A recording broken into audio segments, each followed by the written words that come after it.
অনবদ্য গঙ্গাসাগর আর মকর সংক্রান্তির গঙ্গাসাগরে তো অন্য গল্প। পুণ্য লগ্নে পুণ্য স্নান, উঠছে প্রণামী গঙ্গাদান।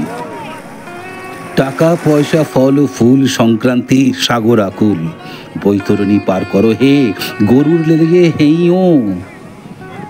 রাকিব রতন সেই মরে, আরে ওরা ফল পয়সা কুড়াইব। জল কনকনে হাওয়া সনসনে পুণ্য ডোবে 3 বার। পেটের জন্য দিবারাত্রি রাকিব রতন বারবার বারবার। গঙ্গাসাগর মানেই একটা আবেগ, একটা মিথ, সর্বধর্ম সম্মিলন, সমস্ত জাতে বর্ণ লোকের এক মিলন তীর্থ। আমাদের সমস্ত যাত্রীরা নিয়ে আমরা চলে এসেছি। এখান থেকে মোটামুটি ঘন্টা 1.5 লাগবে যে ক্রুজে ছাড়বো। ক্রুজের ভেতরটা আমি পরে দেখাচ্ছি। অবশেষে ডায়মন্ড হারবার পৌঁছলাম আমরা সবাই মিলে।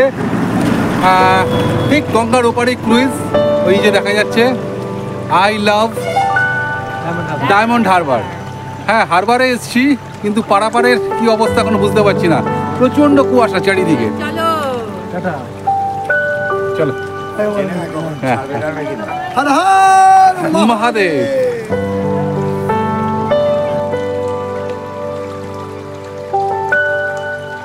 কলকাতা থেকে ডায়মন্ড হারবারে হয়ে নানান ধরনের ভেসেল থাকা সত্ত্বেও এই ক্রুইজে যাওয়া একটু আরামপ্রদ এবং এর ভাড়াটাও বেশি। এই মুহূর্তে প্রায় 1200 টাকার উপর আপ ডাউন। এর ভাড়াটা আবার কমে বাড়ে। এর সুবিধে একটাই, সরাসরি কচুবেড়িয়া ঘাটে পৌঁছে দেয় এবং মাঝখানে কোথাও থামে না। ডায়মন্ড হারবার থেকে সরাসরি কচুবেড়িয়ার ঘাটে। आप सभी को बहुत बहुत धन्यवाद पसंद करने के लिए। हम आपके आभारी हैं, आपने हमको सेवा का मौका दिया। उधर वाला क्या है? बहुत बहुत धन्यवाद। এই মুহূর্তে বাইরে প্রচণ্ড ফগ আগেই দেখিয়েছি, আর আমাদের জাহাজ রেডি হয়ে রয়েছে, অর্থাৎ ক্রুজটা রেডি হয়ে রয়েছে। ক্রুজ কিছুক্ষণের মধ্যে ছাড়বে, ছাড়ার সময় হয়ে গেছে। আমি মোনালিসার সাথে রয়েছি। কলকাতা অফিস থেকে কমপ্লিটলি আমার সাথে কোঅপারেট করেছেন আমাদের সাথে। ঠিক আছে, দেখা হবে। ওকে ওকে। প্রচণ্ড কুয়াশার জন্য ক্রুজ ছাড়তে একটু দেরি হলো।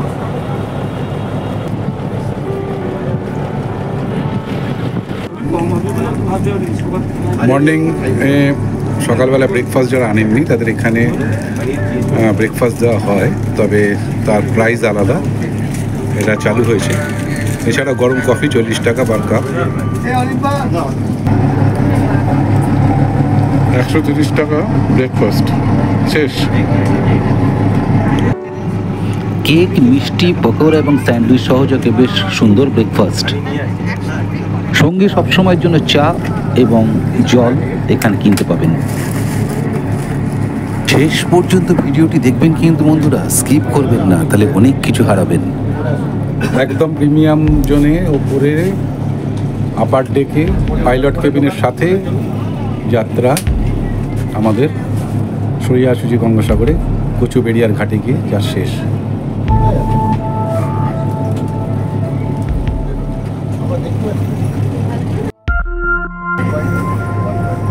সরাসরি পাইলট কেবিনে।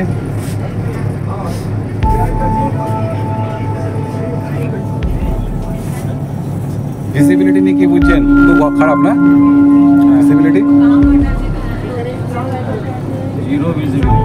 জিরো ভিজিবিলিটি আজকে। সংক্রান্তির এই সময় এখানকার ওয়েদারটা এরমই থাকে। যাই হোক, আস্তে আস্তে সুন্দর হয়ে যাচ্ছে দিন। দৃশ্যমানতার ছন্দে ফিরে আসছে সাগর। এই সময় এখানে বহু বাইরে থেকে বড় বড় ক্রুইজের আনাগোনা বেশ দেখার মতো। হালকা কুয়াশা ঘেরা সাগরের একুল ওকুলের মাছ ধরিয়ায় দৃশ্য দেখতে দেখতে পৌঁছে যাওয়া বেশ একটা রোমান্টিক ব্যাপার। কিন্তু অবশেষে পৌঁছে গেলাম গঙ্গাসাগরের কিনারায়। আপনি আমার সাথে আছেন, এবারে এসছেন বা গঙ্গাসাগর আশ্রমে, বলানন্দগিরি আশ্রমের প্রধান মহামণ্ডলেশ্বর। ইনি সমস্ত ভারতবর্ষের একজন প্রধান, সমস্ত আশ্রমের একজন প্রধান। আমরা আপনাকে আনতে পেরেছি আমার সাথে। আপনার এই ক্রুজে আসার প্রথম অভিজ্ঞতা কেমন লাগছে? এখানে আসা একটা আনন্দ সুবিধা পাচ্ছি। আচ্ছা, ভালো লেগেছে।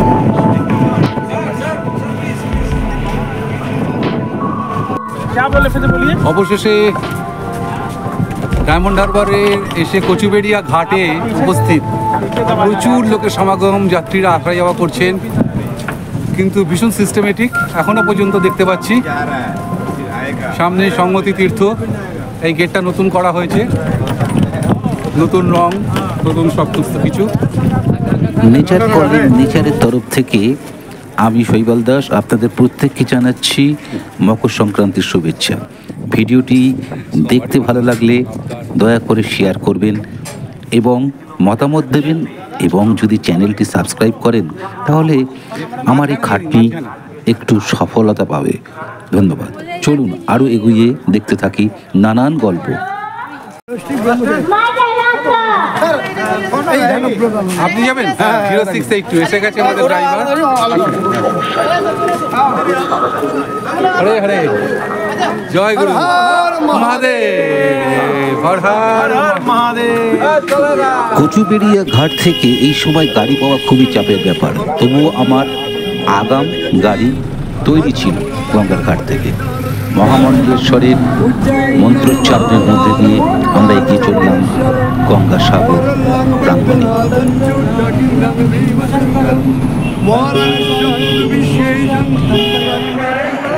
সবুজের জন্য প্রচার, প্রচুর লোক দাঁড়িয়ে আছে সকাল থেকে। কুয়াশার জন্য ভেসেল ছাড়তে দেরি হয়ে গেছিল, তার জন্য লট নাম্বার 8 থেকে এই মুহূর্তে ভেসেল ছাড়া হলেও প্রথম দিককার চাপ এখনো এই সামলানো সময় যায়নি। পশ্চিমবঙ্গ সরকারের কোনো রুম আপনারা বুক করবেন না। আমাদের রুম বাতিল করা হয়েছে 7 দিন আগে, তিন মাস আগে, প্রায় 3 মাস আগে বুকিং করা ছিল। মহামণ্ডলেশ্বরের স্বামীজি শ্রী তেজস্বানন্দ সঙ্গে থাকার জন্যই আমরা শেষ মুহূর্তে এখানে দুটো রুম পেয়ে যাই।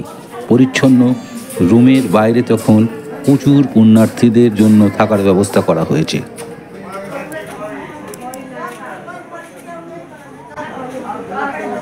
এখানে জায়গা পেয়েছি। আজকে সারা দুপুর চান করে এসে একটু রেস্ট, তারপরে মেলা দর্শন, পুজো পাঠ, ভক্ত স্বামীজি। আজ পূর্ণ এই সংক্রান্তির দিনে, মকর সংক্রান্তির দিনে সবাই মিলে আজ চলেছেন। প্রচুর লোক লাইন দিয়ে আসছেন, অসংখ্য পুণ্যার্থীরা আসছেন। বিভিন্ন স্থানাগত पप्पू ठाकुर अब सिंगरौली से आए हुए हैं मध्य प्रदेश। पप्पू ठाकुर আর পুণ্যার্জনের पप्पू ठाकुर अब संपर्क करें। এখানে পাঠ পূজা সব অন্তর প্রাণের দেবতা রহিয়াছ প্রাণে, মন প্রাণ যেন নিয়ত জানে। এই বোধকে জাগরুক করার জন্য এই সত্য সনাতন হিন্দু ধর্মের যে মহাজনগতস্য যে পন্থা সৈব পন্থা, তাই ঋষিমুনিরা বারে বারে যুগ যুগ ধরে এই পুণ্যার্থীদের ভিড় হয়েছে। এখানে ঋষিমুনিরা এসেছেন, তারাও শোনা যায় এই বিশেষ যোগে একদম ভারতবর্ষ নয় সারা পৃথিবীর বিভিন্ন তপস্বীরা নানা রূপ ধারণ করে এখানে এই মুহূর্তে এসে থাকেন। তারা কারো ধরাছোঁয়া, সকলের ধরাছোঁয়ার বাইরে থাকেন। তারা বিভিন্নভাবে পুণ্যার্থীদের মতোই একজন সাধারণভাবে এসে আর এই আনন্দকে সংগ্রহ লুটে নিতে চান। ক্রমশ স্নানের দিকে এগিয়ে চলেছি আমরা সবাই মিলে।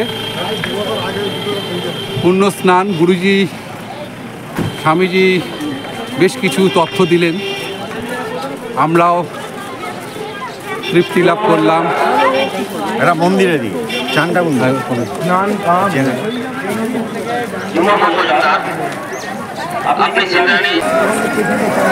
লক্ষ লোকের মিলন মেলায় পূর্ণ স্নান, মকর সংক্রান্তির গঙ্গাসাগর, নানান পসরা,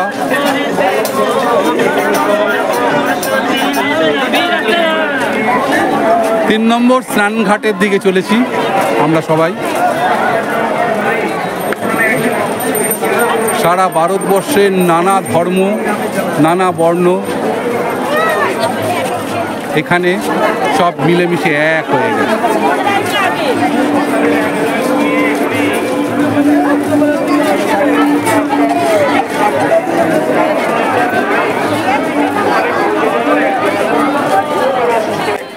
মেলা মানে তো মিলনের উৎসব, যেখানে সবাই এক জায়গায় মিলিত হয়।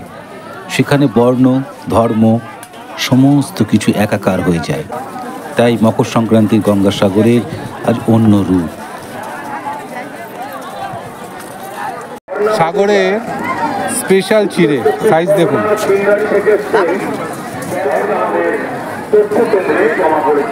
आपके लिए इंतजार कर रही है। बिहार जमुई से आए हैं बच्चू मासी और राजू देवी। आप ये मेला प्रांगण में जहाँ कहीं भी हो, आपको अगर हमारा ये सूचना सुनाई दे रहे तो आप तुरंत 2 नंबर रास्ते में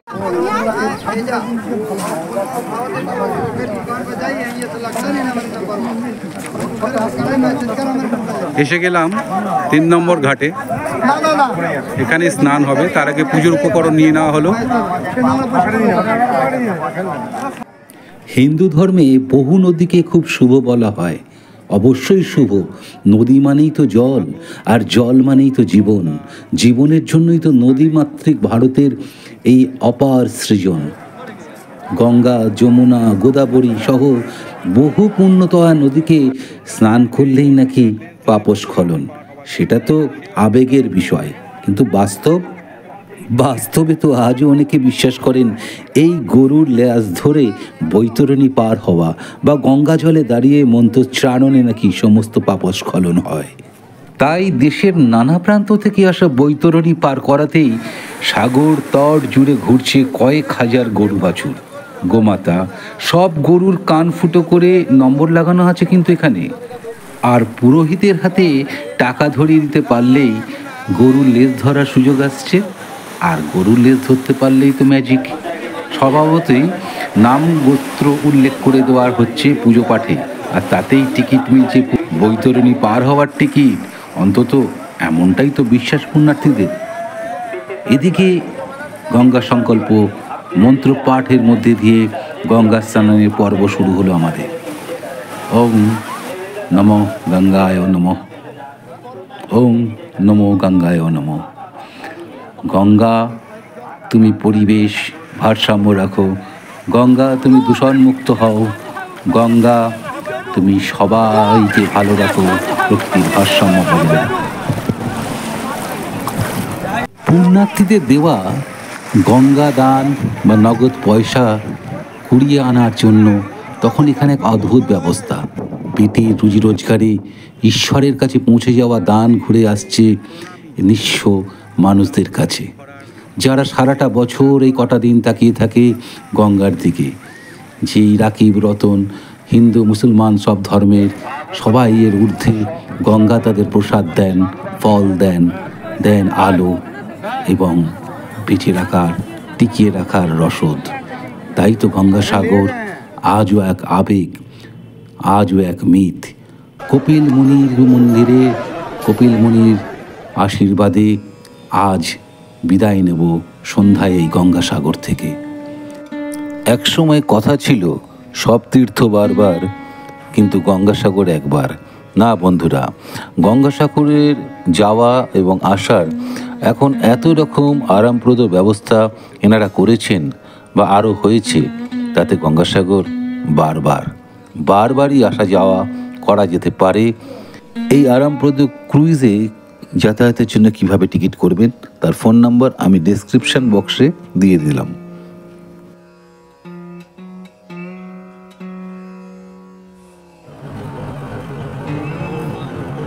রাত 11টায় বাইরে আলোকোজ্জ্বল জেটিঘাট ছেড়ে যখন আমাদের ক্রুইজ ফেরত পথে রওনা দিল, তখন কি ভেবেছিলাম এক অসাধারণ এই দর্শন সেরে বাড়ি ফেরার পথে আরও অসাধারণ ভয়ঙ্করতম কিছু দৃশ্য বা কিছু উপলব্ধি আমাদের জন্য অপেক্ষা করছে। হ্যাঁ, সেই কাহিনী যারা জেনে গেছেন, যারা জানেননি আমি ভিডিও লিঙ্কটি ডেসক্রিপশন বক্সে দিয়ে দিলাম, দেখে নেবেন। সবাই ভালো থাকুন।